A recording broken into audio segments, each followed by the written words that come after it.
Welcome back. All right, so in my search for a draft that I haven't done a redraft of yet, I've landed on 2001. And I did a redraft that's going to post to the channel while I'm on vacation on the 1999 draft, which is sometimes seen as the all time worst. I wouldn't say it's the all time worst. There are definitely some drafts that yielded fewer superstars, but this is not a superstar laden draft. So, looking through these picks and kind of going back and forth on where I want everybody to end up or who I prefer to be higher up on the list. Let's go ahead and start things off at number one. And originally drafted number one in this draft. So Ilya Kovalchuk goes first again.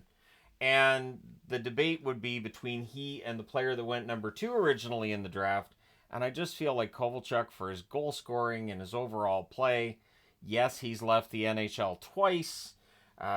It's been kind of a checkered history between him and the National Hockey League. And of course, there's that massive contract with New Jersey and the headache that caused. But for the player, I still have him at number one. At number two, and originally drafted number two, don't worry, I'm not going to put all the players in order. Although at some point in time that might be a fun joke to play, this is not the time for that joke. Jason Spezza, number two on the list, number two player.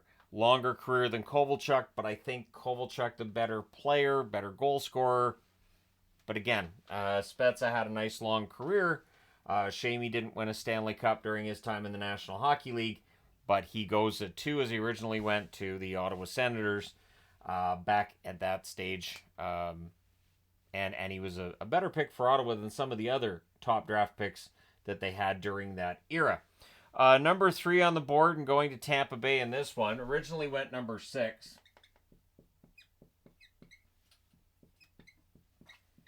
Mikko Koivu. Mikko Koivu originally went sixth to the Minnesota Wild. In my redraft, I'm putting him at third. Was around for a long time. Longevity counts for something, and he was a good top six forward. Really solid player for the Minnesota Wild. So I'm sending him to Tampa Bay at third in the redraft. Apologies to Minnesota fans, but remember, the history's already done. Koivu already had a long career in Minnesota. No harm, no foul. So Koivu goes number three in this redraft.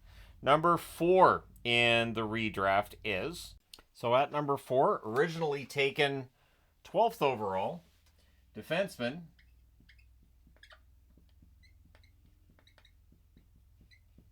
Dan Hamhuis. Hamhuis, nice long career for him. Solid top four defenseman throughout most of his NHL career. And I'm going to put him at number four on the list, which shows that superstar players, you basically got your top two pretty good star players. After that, it becomes really a matter of opinion. Do you value a long career? Do you value the player who had some really hot seasons? If you want the guy who had some really good scoring seasons at number five, going to the Anaheim Ducks in this one. And a player I liked a lot, I'm pretty sure I've done a career video on Jason Pominville. If I haven't, I'll go ahead and rectify that. Jason Pominville, good player. Again, throughout his time in Buffalo, he was my favorite player in Buffalo for a while there. And yeah, Pominville, I think, is a solid pick at five. But again, it shows that it's not a superstar studded draft. Number six, originally drafted number 49.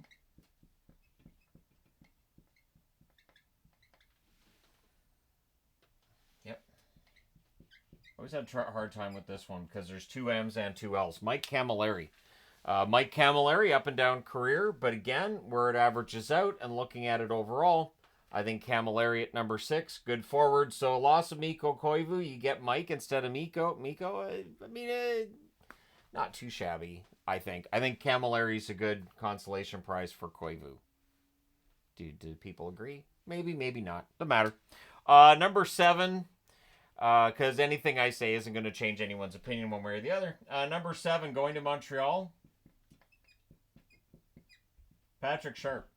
Originally drafted by Philadelphia, 95th overall, ends up going to Chicago, and as a steal of a deal for Chicago, in my redraft, he goes number seven to the Montreal Canadiens. Sharp, top six forward, absolutely good scorer, good overall player, and there are a lot of good overall players in this draft. Number eight.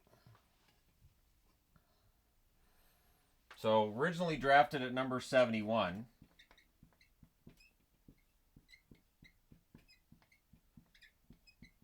Thomas Plekanec. Plekanec, of course, had a good solid career playing for Montreal. And in this case, in the redraft, he goes 8th overall to Columbus. This is where, again, you could probably make an argument for anybody 6 through 8 in any order, based on what you're looking for in a player. And again, the longevity question is one where maybe I favor the guys with the longer careers a little bit more. But number 9, dropping from number 4. And this was a career that I was surprised it wasn't longer than it was. But Stephen Weiss signs that deal in Detroit, and the deal in Detroit didn't end up panning out all that well. If he had stayed in Florida, maybe his career would have been longer. Leaving Florida just didn't seem to do well for Weiss's career. At his peak, he was a very good forward.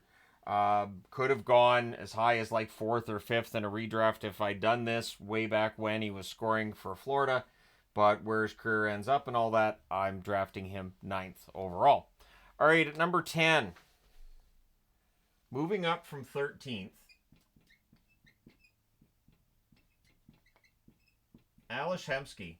Hemsky was a good offensive forward for Edmonton. I have felt over the years that at times he was a bit overrated, and I just mean a bit. But Hemsky, a good all-around player, sure. Didn't end up having an extremely long career at the NHL level, but again, those guys are rare in terms of being able to play for 15 plus years. But Hemsky at his peak, pretty good player for the Oilers, and so he lands in the top 10 of this draft. Number 11, moving up from number 161, being drafted by the Coyotes in this one, Mike Smith. And he ends up playing for the Coyotes. So he's drafted by Dallas. He ends up bouncing around the league a bit, but he played a long time. So this is where Mike Smith's longevity puts him ahead of other players who at their peak were very good players. I did look at a redraft from many years back when I was putting this together, and Mike Smith was a lot lower in that redraft. But again, he's played a lot of years since that one, and so, yeah, I have him at number 11 on my redraft list. Number 12, moving up from number 151. I don't know how he'd feel about this move, because Kevin Bieksa I have drafted by Nashville. Now, of course, he was drafted by Vancouver. Vancouver just played Nashville in the playoffs this year. I don't know how Bieksa would feel about being drafted by Nashville, but Bieksa would fit right in Nashville. He's the kind of defenseman that Preds fans and coaches love. Toughness, yes. Some offense, absolutely. Just that little bit of snarl, but it never was something that was distracting. He didn't take a lot of bad penalties. Bieksa, a really solid defenseman who I really, really liked his rookie season in Vancouver, and that was after when he initially got called up. I didn't really know anything about him. I was kind of surprised, and then I was surprised at how good he was, and he was good for some time in Vancouver. Number 13, another goaltender. This one going to the Edmonton Oilers. Craig Anderson, who played ages in the National Hockey League, but he had some very good seasons in there as well. At times was a starter, at times he was a backup. Never any complaints from him about playing time when he was a backup that I saw. Craig Anderson, a good, solid all-around career. And so he lands at 13, and I honestly considered for Smith and Anderson potentially drafting them in here, and I thought, nah, I'll put them at 11 and 13. So went back and forth on that a bit, but if I did this again tomorrow, because at my age, you just forget what you did the day before. You're like, I think I did that. With the history videos, I've been going through that a lot where, okay, I already talked about that yesterday, that kind of thing. But anyways, yeah, Anderson at 13 in this redraft. At 14, going to Calgary, Derek Roy. Derek Roy, good career in Buffalo. I've got a Derek Roy jersey from when he played for the Sabres. Then he bounced around the league a little bit, ends up out of the league, but I think he was in the league long enough and good long enough that having him at 14th is the right spot for him. I liked Roy. I even liked him in Vancouver. I thought he was fine. Wasn't in Vancouver that long, though. Number 15, moving up from number 172, defenseman Dennis Seidenberg. So not a flashy defenseman, but a good defenseman. played in the league for around 10 years' time, I believe. And yeah, Seidenberg at number 15 going to Carolina, a team which currently has a lot of depth on the blue line, but they've been pretty good with blue liners over the years, so feels like that's the right spot for Seidenberg. At number 16, originally drafted 193rd overall, he was traded for Peter Bondra, of all people. And at the time, I was like, who's Brooks Leach? And then it turns out that, Brooks Laich ends up being pretty good. Because I looked at him like, Brooks Leach. Yeah, Brooks Laich going to the Vancouver Canucks at 16. And a good top 9 forward at his peak at the National Hockey League level. But yeah, I remember when that trade happened, turning to a friend of mine at work and going, who's Brooks Leach? Or Leach? Who is this guy? And turns out he's a pretty good NHL player. So good move by Washington. Number 17. Going to Toronto.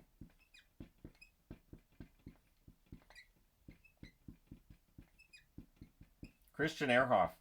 Christian Ehrhoff, I think, would be higher on this list if he hadn't left Vancouver. When he left Vancouver and went to Buffalo, that's where his career kind of took a turn. And yeah, he was never quite the defenseman in Buffalo that he had been in Vancouver. At times, I think players underestimate just how much it affects their totals and their overall play playing for the exact right organization. They feel like, you know what, I'm good here, I'll be good over there. And sometimes it's not quite the same. And of course, Ehrhoff angered Canuck fans too, saying he felt like he had a good chance to win a Stanley Cup in Buffalo. I don't know, if you go from Vancouver to Buffalo looking for a Stanley Cup, it doesn't make much more sense than going from Buffalo to Vancouver looking for a Stanley Cup. These franchises, that expansion of 1970, truly cursed. Number 18 on the board is dropping from number 16. Vancouver originally drafted him, and then he wouldn't sign in Vancouver, so he became persona non grata in Vancouver. But R.J. Umberger, who had a good career, again at his peak, decent top 6 forward, could play third line as well. Doesn't end up being in the NHL that long, but R.J. Umberger, I thought his career was good enough. Put him at 18th on the board. Number 19. You know, it's funny. I always seem to remember Tuomo Ruutu as playing longer in the NHL than he did. He was originally drafted number 9 by Chicago. In the redraft, I'm putting Tuomo Ruutu at number 19. And again, you could make an argument, I think, for 16 through 19, you could put these guys in almost any order. I know people will also look at this and go, you'd have Seidenberg over to Ruutu? Yeah. In the redraft, sure. Yep. But Boston drafting Tuomo Ruutu, I think he would have fit in pretty well there. Number 20. Moving up from number 175. This is actually interesting because Ryan Clough ended up playing for San Jose. So it works. Ryan Clough in San Jose, yeah, that works. And not much else to say with that. Some good seasons for Clough. I think him as a top 20 guy, pretty good. And again, it's a pretty good draft. The 1999 draft that I did, by the time I got to 20, it did get to be kind of slim pickings. Number 21. Moving up from number 40.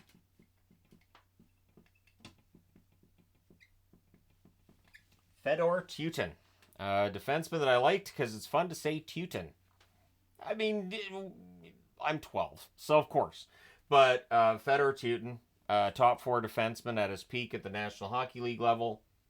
That's worthy, I think, of being drafted 21st overall. And there he is going to Pittsburgh.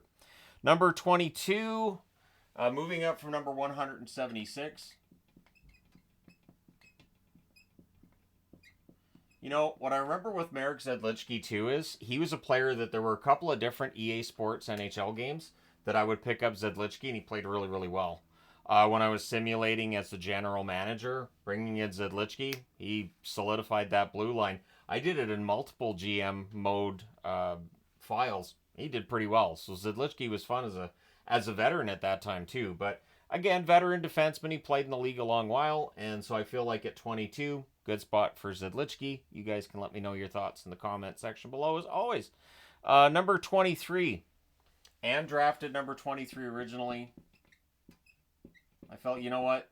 Ottawa got this right, and it's Tim Gleason. Even though Tim Gleason's time in Ottawa, as I remember it, was not very long. Gleason had a good career elsewhere, of course, and so I still feel like number 23 is the right spot for him, even if he didn't play his best hockey in the NHL level in Ottawa. Number 24, and unlike some of the other drafts too, I don't have any extras on the paper here. Number 24, and this is where playing longer might mean that a guy gets drafted a little bit higher than he would. And that's Jay McClement. Jay McClement bounced around the league a bit. Generally a bottom six forward overall, but useful player. And when a guy's bounced around the league a bit, you know that other general managers want that player. The worst case scenario for a player is not being traded 7 times. It's just teams going, we'd rather not, and ending up in the AHL. So for McClement, good career. I don't think he played for Florida. I'm trying to think of the teams he did play for. I don't think McClement played for Florida, but they draft him in this redraft at 24. At 25... Okay, at 25, that's 26, 27, 28, 29, 30. There's 25. Moving up from number 221, defenseman Johnny Oduya. So, long-term defenseman at the NHL level. Some toughness there, absolutely. And so he lands at 25, goes to the Montreal Canadiens. So in the redraft, Montreal gets Oduya and Patrick Sharp. That's not a bad haul in the first round of the entry draft. But yeah, Montreal Oduya at 25. At 26, going to the Dallas Stars, it's another goaltender. Originally drafted 99th overall is Ray Emery. And I figured, with Ray Emery, and he had some good years in there, I do feel like I can justify him being in the first round of a redraft. So Emery goes 26th to the Dallas Stars. He never played for Dallas, but obviously the thing with Emery that sticks out for me is people remember the fight the most between Buffalo and Ottawa, but he was a pretty good goaltender as well. So Emery ends up at 26. At 27th, moving up from 264th,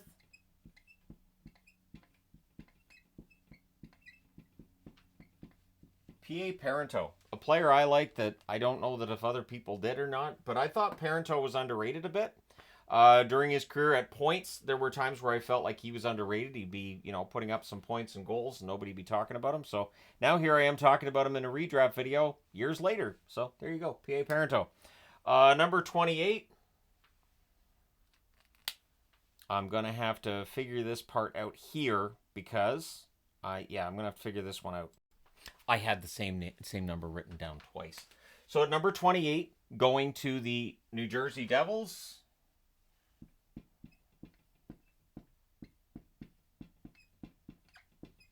UC Jokinen. Never really a star player at the NHL level, but I believe he's pretty good in the shootout, as I remember it. UC Jokinen bounced around the league a bit. Was a fun video to do when he retired as well.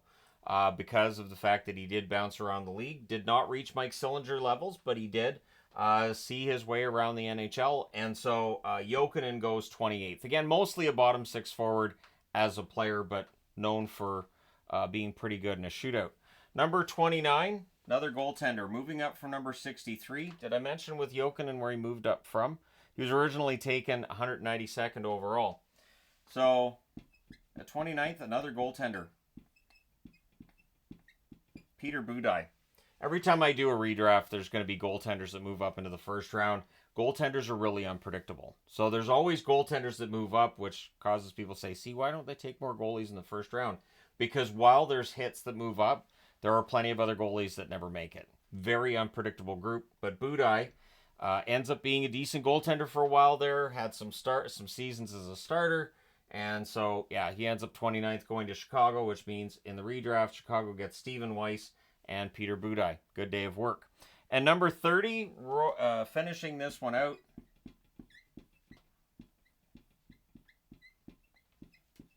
Kyle Wellwood. Wellwood originally drafted 134th overall by Toronto. And Wellwood was one of those interesting players that he had a lot of talent.